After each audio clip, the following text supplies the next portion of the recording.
La hija de Donald Trump se derrumbó en lágrimas en el estrado de los testigos, y lo que reveló casi sin querer sobre una conversación mantenida con su padre la noche anterior a su testimonio provocó una sacudida inmediata en todo el procedimiento judicial. No fue algo preparado, no fue ensayado, fue un colapso emocional genuino que dejó al descubierto exactamente aquello que los fiscales llevan meses intentando demostrar. ¿Qué ocurrió realmente en esa sala del tribunal? Según múltiples fuentes presentes durante la sesión del 14 de enero, Ivanka Trump compareció como testigo clave en el juicio civil por fraude que se sigue contra la organización Trump. En un primer momento, se mostró serena, respondiendo con cautela a las preguntas sobre su papel en las operaciones financieras de la empresa familiar. Sus respuestas eran medidas, contenidas, claramente calculadas. Pero el tono cambió de forma radical cuando la fiscalía centró su interrogatorio en una conversación muy concreta, una charla privada mantenida con su padre apenas 18 horas antes de su comparecencia judicial. A partir de ese instante, todo se vino abajo. Observadores en la sala relatan que su voz empezó a temblar, que sus manos se agitaban visiblemente y que, en cuestión de minutos, luchaba por contener las lágrimas mientras confirmaba, sin pretenderlo, lo que muchos expertos legales ya describen como la admisión más perjudicial de todo el proceso. Durante semanas, Ivanka Trump había logrado mantener una distancia estratégica respecto a las presuntas irregularidades de la organización Trump. Había insistido en que su implicación en los estados financieros cuestionados era mínima. Sin embargo, bajo la presión constante de la acusación, acabó revelando detalles de una conversación privada con su padre la noche del 13 de enero. Una conversación en la que, presuntamente, él le indicó con precisión qué debía decir ante el tribunal. Para cualquiera que entienda la dinámica de una sala de justicia, el alcance de ese momento es difícil de exagerar. Cuando un testigo se quiebra y admite haber recibido instrucciones directas del acusado, los fiscales saben que han alcanzado un punto decisivo. No se trata de un detalle menor, sino de un golpe directo a la credibilidad del testimonio. El contexto del caso es importante. Este juicio civil por fraude lleva meses gestándose, con la fiscal general de Nueva York acusando a la organización Trump de inflar de forma sistemática el valor de sus activos para obtener condiciones más favorables en préstamos y seguros. El núcleo del caso se basa en estados financieros que se remontan a 2011 y que, según la acusación, exageraban el valor de propiedades en cientos de millones de dólares. Ivanka Trump, pese a haber abandonado la empresa en 2017 para incorporarse a la Casa Blanca, fue citada a declarar debido a su participación en varias operaciones inmobiliarias clave durante el periodo investigado. La fiscalía había construido su caso con meticulosidad, pero necesitaba algo más. Necesitaba demostrar coordinación. Necesitaba probar que no se trataba de decisiones aisladas, sino de una gestión deliberada del relato. Y el 14 de enero obtuvo precisamente eso. El momento crítico llegó cuando el abogado principal de la acusación, un exfiscal federal con reputación de obtener confesiones comprometedoras en interrogatorios, comenzó a preguntar sobre la preparación de Ivanka para su testimonio. Las preguntas iniciales eran rutinarias. Si había revisado documentos, si había hablado con sus abogados. Todo dentro de lo habitual. Hasta que llegó la pregunta decisiva, ¿había hablado con su padre sobre su testimonio? Según 6 periodistas presentes en la sala, Ivanka dudó durante casi 15 segundos. Un silencio tan incómodo que incluso el juez se inclinó hacia adelante. Finalmente respondió. Confirmó que sí, que había hablado con su padre la noche anterior en su residencia de Mar-a-Lago. La conversación duró aproximadamente 45 minutos y entonces llegó la revelación. Según su propio testimonio, su padre le indicó que era fundamental insistir en 3 puntos concretos, que no conocía cómo se determinaban las valoraciones de las propiedades, que confiaba plenamente en contables y profesionales financieros para las cifras y que nunca revisó ni aprobó personalmente los estados financieros enviados a bancos o aseguradoras. La sala quedó en absoluto silencio. Los periodistas tecleaban frenéticamente. Los fiscales intercambiaban miradas que, según observadores legales, reflejaban una clara satisfacción, porque desde el punto de vista jurídico, esa admisión cambia por completo el panorama. La preparación de testigos no es, en sí misma, ilegal, pero se vuelve profundamente problemática cuando roza la manipulación del testimonio. Cuando un acusado instruye a un testigo para ofrecer una versión diseñada para minimizar responsabilidades, especialmente si esa versión contradice pruebas documentales, surgen serias dudas sobre una posible obstrucción a la justicia. Un profesor de Derecho especializado en delitos financieros explicó a la prensa que esta revelación altera de manera fundamental la trayectoria del juicio. Ya no se trata únicamente de valores inflados o balances cuestionables. Ahora la cuestión central es si existió un esfuerzo coordinado para engañar al tribunal. Y a partir de ese momento, el caso entró en una fase mucho más peligrosa para la defensa. Tras confirmar la conversación con su padre, la compostura de Ivanka Trump se vino abajo por completo.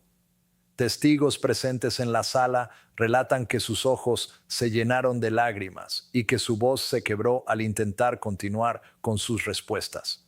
El juez decretó un breve receso, pero para entonces el daño ya estaba hecho.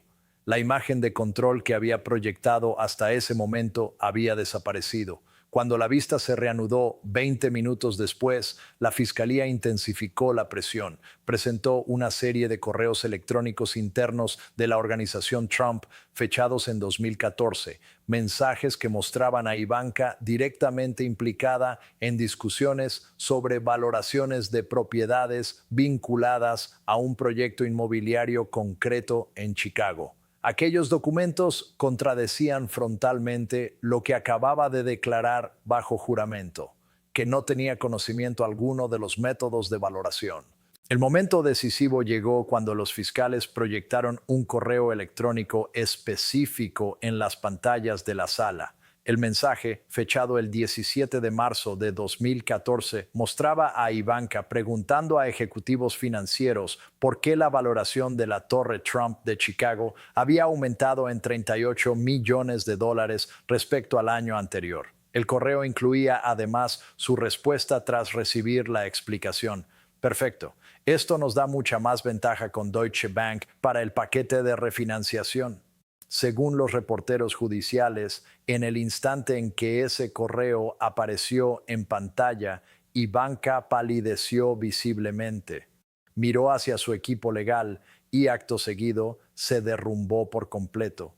Las lágrimas comenzaron a caer mientras intentaba conciliar el testimonio que había ofrecido, presuntamente siguiendo instrucciones, con la prueba documental expuesta ante todo el tribunal.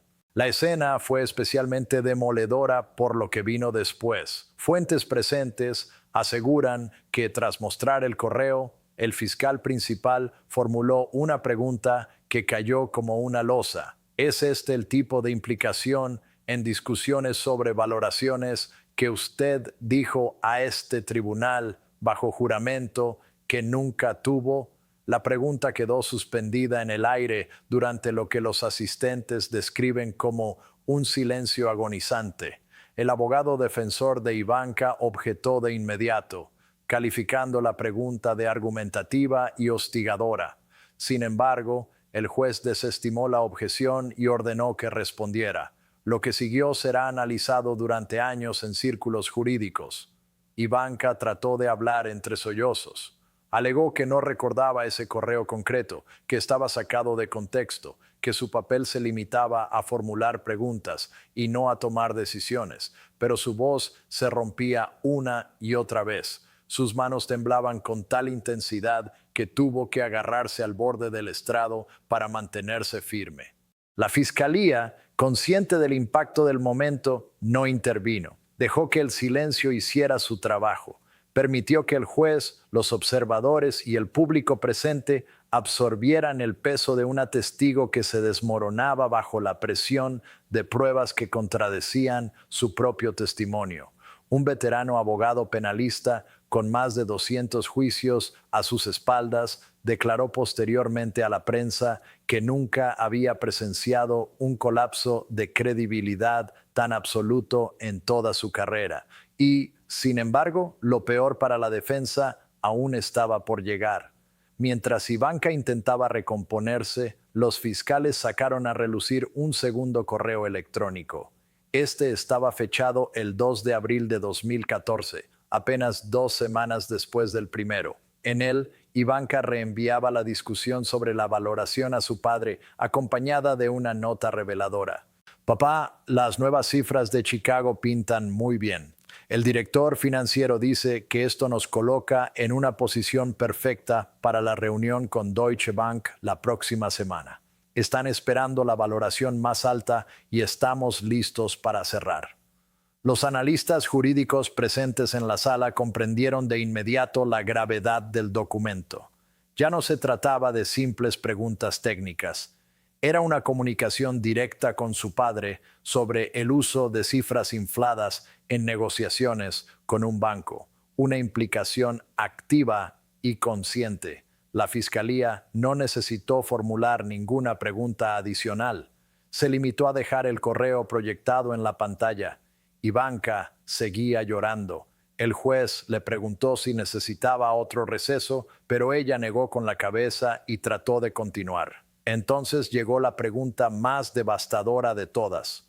Cuando mantuvo esa conversación de 45 minutos con su padre la noche anterior en Mar-a-Lago, ¿le recordó él este correo electrónico?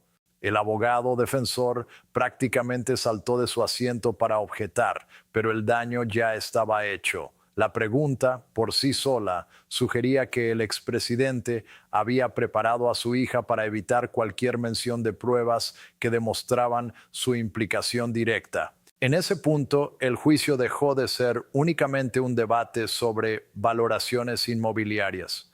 Se convirtió en una cuestión mucho más grave: si existió una estrategia deliberada para moldear testimonios y esquivar la verdad frente a pruebas documentales irrefutables. No es la primera vez que un testigo de alto perfil queda atrapado entre un testimonio ensayado y pruebas documentales que lo contradicen. La historia judicial reciente ofrece precedentes claros. Basta recordar el escándalo de Enron a comienzos de la década de 2000.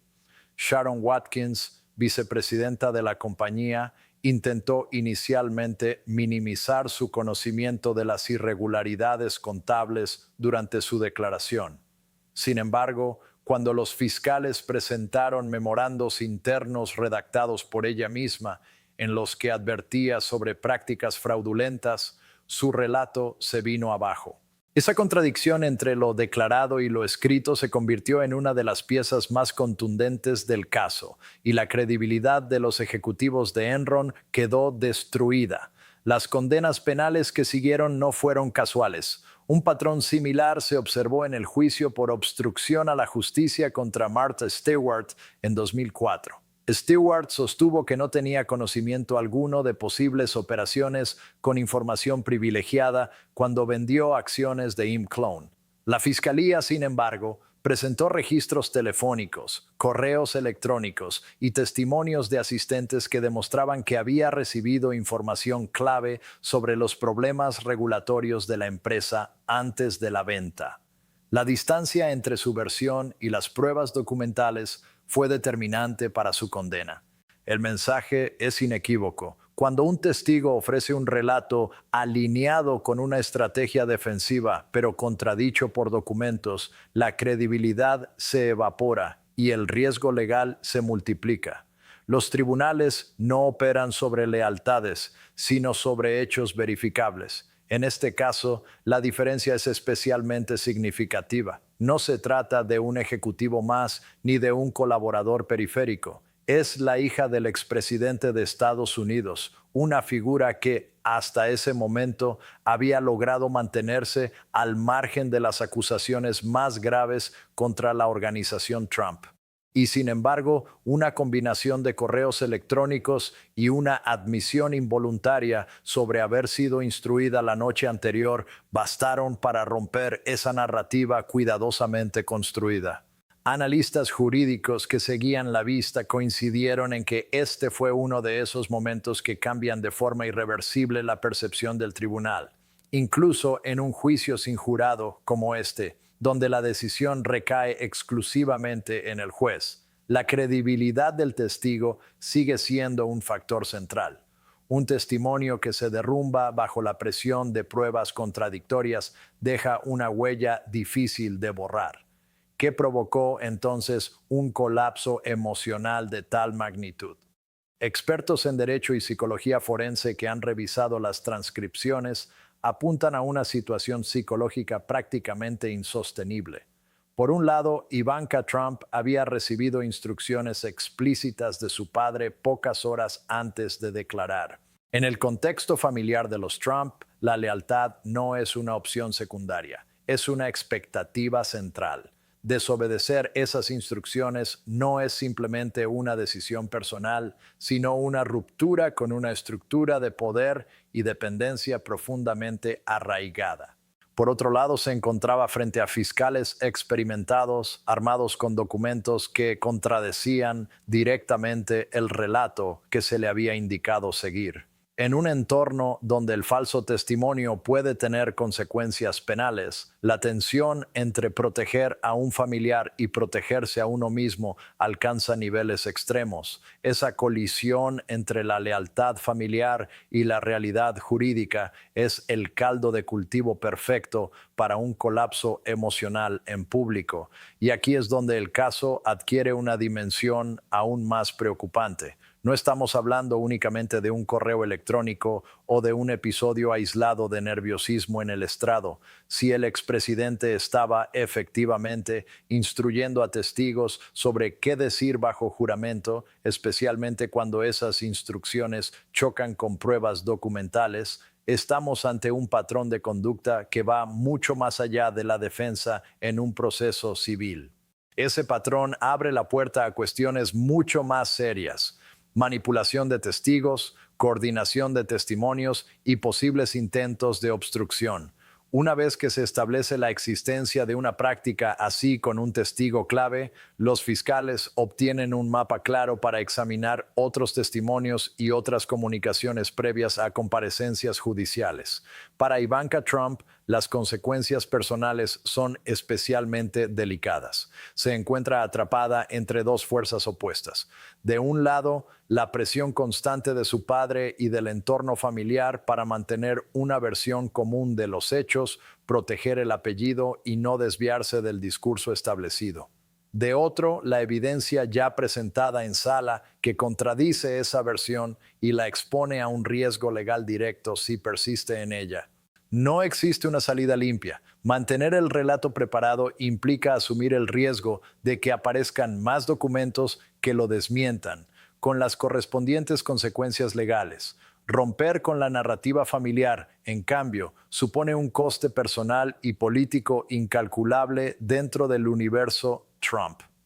Un exfiscal federal especializado en delitos financieros describió esta situación como el punto exacto en el que nacen los testigos colaboradores. Cuando una persona comprende que está poniendo en peligro su propio futuro legal para proteger a otro, la ecuación cambia de forma drástica. Por eso, numerosos analistas constitucionales y expertos en derecho penal consideran este episodio un punto de inflexión en todo el juicio por fraude. Más allá de balances y valoraciones inmobiliarias, lo que quedó expuesto en esa sala fue algo mucho más poderoso. El momento en que una estrategia de lealtad absoluta choca frontalmente con la evidencia y se desmorona ante la mirada pública. Eso implica mantener la versión ensayada pese a las pruebas, proteger a su padre a cualquier precio y asumir que cualquier desviación será interpretada como una traición familiar. Pero al mismo tiempo, Ivanka Trump se enfrenta ahora a una contradicción documentada y pública entre su testimonio y correos electrónicos presentados en sala. Si los fiscales concluyen que declaró a sabiendas algo falso, se expone a un riesgo real de perjurio. En términos simples, su seguridad legal personal está en juego para salvaguardar los intereses de otra persona. Y aquí reside el verdadero dilema. No existe una salida indolora. Persistir en el relato preparado implica el peligro constante de que aparezcan nuevos documentos que lo desmientan, agravando su situación legal. Romper con la narrativa familiar, en cambio, supone un coste político, personal y emocional enorme dentro de un entorno donde la lealtad ha sido históricamente innegociable. Un exfiscal federal especializado en delitos financieros explicó a varios medios que este es el punto clásico en el que surgen los testigos cooperantes. Cuando alguien comprende que está asumiendo consecuencias legales severas para proteger a otro, la lógica cambia. La protección familiar deja de ser un escudo y pasa a ser una carga. Desde el punto de vista jurídico, este episodio marca un momento crítico en el desarrollo del juicio.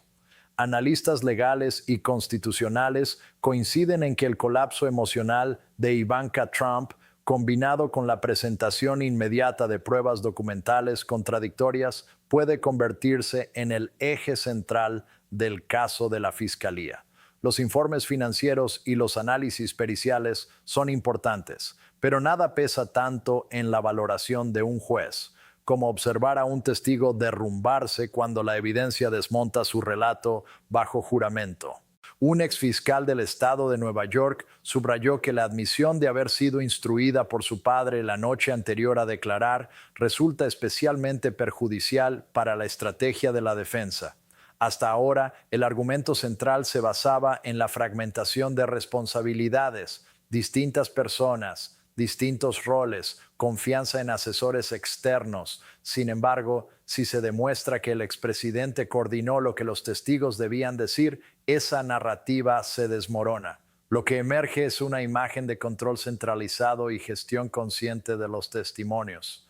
Incluso analistas jurídicos habitualmente favorables a Trump reconocieron que este momento fue devastador. Si bien la preparación de testigos es una práctica habitual en los litigios, la combinación de una confesión explícita sobre instrucciones concretas, un colapso emocional y pruebas documentales inmediatas crea lo que uno de ellos describió como una tormenta perfecta de destrucción de credibilidad.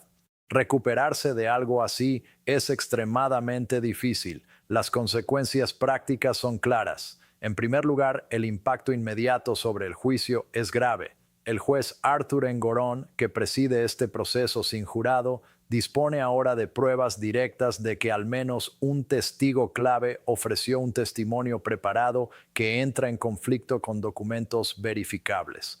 Eso, según expertos legales, influirá inevitablemente en cómo evalúe las declaraciones de otros miembros de la familia Trump y de altos ejecutivos de la organización. Si uno fue instruido, la sospecha se extiende al resto.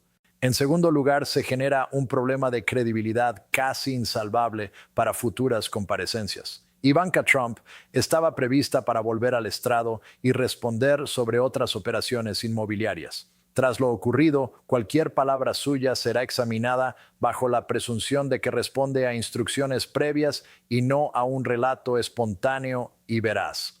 En términos procesales, su valor como testigo ha quedado gravemente dañado. En tercer lugar, y quizá más relevante, se abre la puerta a nuevas diligencias. Si existió preparación específica con Ivanka Trump, los fiscales cuentan ahora con base suficiente para investigar si se produjo lo mismo con otros testigos, incluidos Eric Trump, Donald Trump Jr. y otros ejecutivos de la organización. Un exfiscal federal con experiencia en casos de crimen organizado explicó que así es como se construyen los casos de conspiración. Se detecta una mentira coordinada y se sigue el rastro para identificar a todos los implicados. Las implicaciones financieras tampoco son menores. La Fiscalía General solicita sanciones cercanas a los 250 millones de dólares y la prohibición de que Trump haga negocios en el estado de Nueva York. Tras el colapso del testimonio de Ivanka, analistas de mercados legales señalaron un aumento significativo en la probabilidad de que el juez imponga las sanciones máximas solicitadas. La viabilidad futura de la organización Trump, su acceso a financiación y su capacidad operativa están ahora seriamente comprometidos. Pero más allá de este juicio concreto, las repercusiones son mucho más amplias. Este episodio redefine el cálculo para cualquier testigo potencial en procesos futuros relacionados con Trump. El mensaje es inequívoco. La lealtad política o familiar no resiste el choque con pruebas documentales en un tribunal. La realidad judicial acaba imponiéndose. Durante décadas el modelo de la familia Trump ha descansado sobre una disciplina férrea del mensaje y una lealtad absoluta al líder. Ese enfoque funciona en negociaciones comerciales, en campañas políticas y en la gestión mediática. Pero en una sala de justicia, donde los documentos pesan más que las consignas y el perjurio tiene consecuencias, ese modelo se vuelve profundamente vulnerable. Según diversas informaciones, el impacto de esta jornada provocó auténtico pánico en el equipo legal de Trump. Tras levantarse la sesión, los abogados celebraron reuniones de urgencia para evaluar los daños. Algunos defendieron atacar el estado emocional de Ivanka, sugiriendo que el colapso fue producto de tácticas agresivas de la fiscalía. Otros apostaron por centrarse en cuestiones técnicas, como la admisibilidad de determinados correos electrónicos. La división interna refleja una defensa que empieza a asumir que el daño puede ser irreversible. Trump, por su parte, reaccionó como era previsible a través de sus plataformas digitales. Acusó a los fiscales de corrupción, denunció una supuesta emboscada procesal y calificó el juicio de caza de brujas política. Defendió a su hija alegando que cualquier padre la habría ayudado a prepararse. Sin embargo, evitó cuidadosamente un punto clave. Nunca negó de forma explícita haberle dicho qué debía declarar. Para muchos expertos en derecho penal, esa omisión es reveladora. Defender la práctica general sin negar el hecho concreto suele indicar que una negación directa podría generar mayores riesgos legales si aparecen más pruebas. Y hay un elemento adicional que no pasó desapercibido. Apenas 3 horas después de finalizar el testimonio, la Fiscalía presentó una moción sellada ante el tribunal. Aunque su contenido no es público, fuentes cercanas al caso indican que solicita autorización para presentar pruebas adicionales de preparación de testigos, incluidos mensajes de texto y registros telefónicos entre Trump y otros declarantes en los días previos a sus comparecencias. Si el juez autoriza esa solicitud, el juicio podría transformarse en algo aún más grave, una investigación en tiempo real sobre la coordinación de testimonios. En definitiva, lo ocurrido no es un simple episodio dramático, es un punto de inflexión, una admisión bajo juramento, pruebas documentales contradictorias y un colapso emocional público han alterado de forma sustancial el equilibrio del proceso. La pregunta ahora no es solo si hubo fraude financiero, sino si se intentó manipular la verdad ante el tribunal. Lo que está en juego no es únicamente el futuro de la organización Trump. Es una cuestión más amplia sobre si el sistema judicial es capaz de imponer la verdad cuando se enfrenta a estructuras de poder basadas en la lealtad absoluta. Y ese es un examen que trasciende este caso concreto y alcanza al corazón mismo del Estado de Derecho.